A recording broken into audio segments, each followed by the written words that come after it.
Ministério da Defesa prevê orçamento montante dólar americano milhão rua atual manutenção barro nebe avaria no meus componente naval.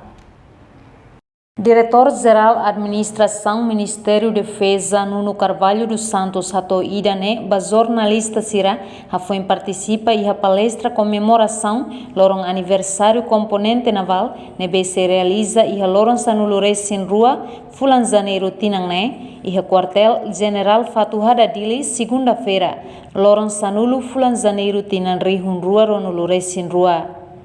Diretor-Geral Hateteng e Hatinan Rihun Rua Ronuluresin Ida prevê ona orçamento, mas besidau halo manutenção. Nune e Hatinan Rihun Rua Ronuluresin Rua continua prevê osang manutenção atu facilita serviço operacional ba serviço segurança autoridade marítima. Orçamento para o exercício tratamos pelo orçamento Argentina em 2021 sampai prevê orçamento kita tem que ter comissões de tema que grave orçamento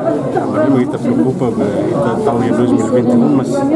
kita pun consegue realizar manutenção em 2022 kita continua prevê na fata para depois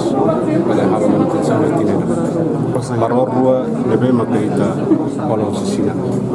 namos inclui depois eu seria incluímos bota sera para dia personaliza diferente naval União Nacional namos lá ser lançar ataque rápido ser maka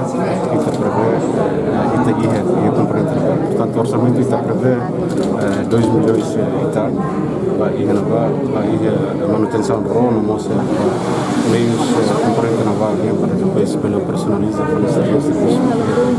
ele liu pode apoio para autoridade marítima na kita sistema nita criado. Durante ne componente naval halo cooperação hamutu com nação Sira Seluk, Macanesang, Austrália, Indonésia, Portugal, Coreia do Sul, nebe fu apoio macas. Reportagem Ada Zavira, Dirce da Cruz, Televisão Timor Post.